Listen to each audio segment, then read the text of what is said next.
అతను పుట్టకుండా ఉంటే ఈ మాట ఊహించడానికే కష్టం. జాతి యావత్తు అసమానతలతో నిండిపోయేది. బానిసత్వం కన్నా నీచమైన సంస్కృతి అలాగే ఉండిపోయేది. బడుగు బలహీన వర్గాల బతుకులు మారకపోయేవి.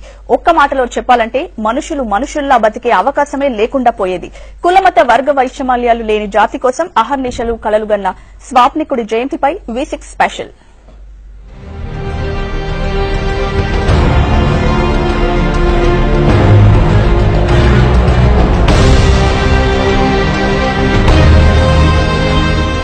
చదువుకోవాలంటే కులం అడ్డు వచ్చింది. మంచినీళ్లు తాగాలంటే కులం అడ్డుగా నిలబడింది.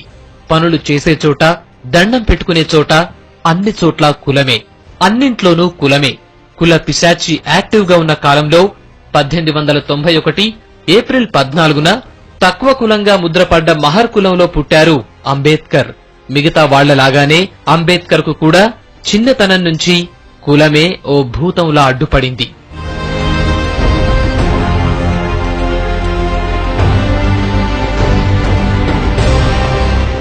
అందరిలాగా అంబేద్కర్ బెదిరిపోలేదు.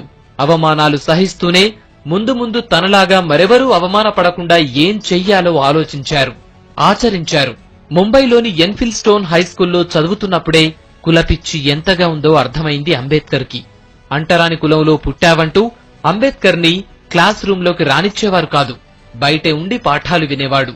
అయినా ఎప్పుడూ చదువులో ఫస్టే.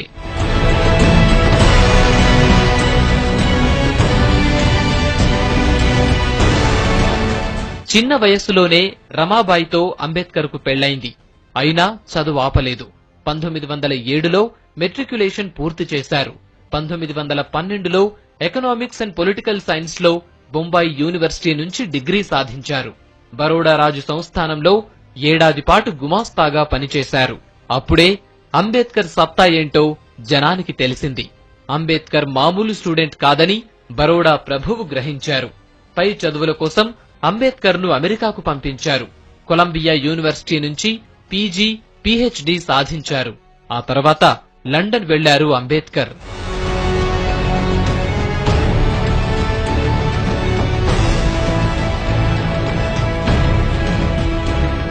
లండన్ స్కూల్ ఆఫ్ ఎకనామిక్స్ లో చేరిన అంబేద్కర్ మధ్యలోనే 1917లో ఇండియాకు తిరిగి వచ్చేశారు. ఇండియా వచ్చినా కూడా చదువుపైనే ధ్యాస. ఆ తర్వాత కొల్లాపూర్ సంస్థాన్ సాహు మహారాజ్ సహకారంతో తిరిగి లండన్ వెళ్లారు.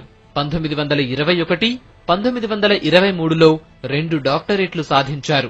ఒక వ్యక్తి 4 పీహెచ్డీ డాక్టరేట్లు సాధించిన ఘనత కేవలం అంబేద్కర్దే.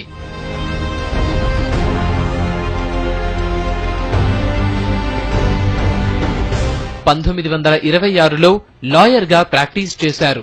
అక్కడే అంటరానితనంపై తొలిసారిగా పిడికిలి బిగించారు. బహిష్కృత హితకారిణి సభ అనే సంస్థ ఏర్పాటు చేసి దళితుల అభ్యున్నతి కోసం కృషి చేశారు. అట్టడుగు వర్గాలకు చదువే ఆయుధమని చెప్పిన మహోన్నత వ్యక్తి అంబేద్కర్.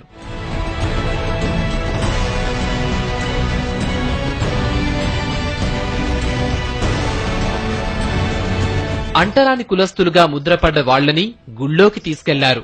వాళ్ల మీద ఉన్న బ్యాన్ను ఎదిరించి చెరువులో మంచినీళ్లు తాగేలా చేశారు. ఇలా కులం జులుం మీద తిరగబడ్డారు అంబేద్కర్. 1936లో ఇండిపెండెంట్ లేబర్ పార్టీ పెట్టి ముంబై సెంట్రల్ లెజిస్లేటివ్ అసెంబ్లీకి పోటీ చేశారు. ఆ తర్వాత కాంగ్రెస్ పార్టీలో చేరి దళితుల వాయిస్ గా మారారు. తక్కువ కులస్తులుగా ముద్రపడ్డ వాళ్లకు ప్రత్యేక నియోజకవర్గాలు కావాలని పట్టుబట్టారు.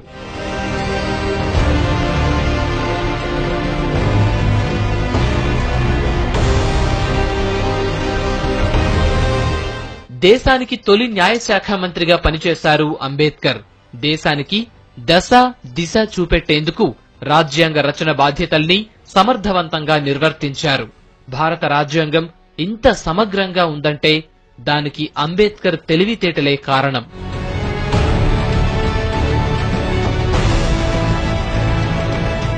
కులాన్ని పెంచి పోషిస్తున్న హిందూ మతాన్ని వదిలేస్తున్నారని ప్రకటించి బౌద్ధ ధర్మాన్ని స్వీకరించారు. అణగారిన వర్గాల అభ్యున్నతే లక్ష్యంగా జీవితాంతం పోరాటం చేసిన బాబాసాహెబ్ 1956 డిసెంబర్ 6న చనిపోయారు. ఆయన లేకున్నా ఆయన నింపిన చైతన్యం కోట్లాది మందిలో ప్రవహిస్తూనే ఉంది. చివరిగా అంబేద్కర్ చెప్పిన ఒక సూక్తి అందరికీ స్ఫూర్తిదాయకంగా నిలిచింది. నేను తీసుకెళ్తున్న చైతన్య రథాన్ని వీలైతే ముందుకు తీసుకెళ్ళండి, అలా చెయ్యలేనప్పుడు దాన్ని అక్కడే వదిలేయండి, అంతేకాని వెనక్కి తీసుకుపోవద్దన్నారు బాబాసాహెబ్.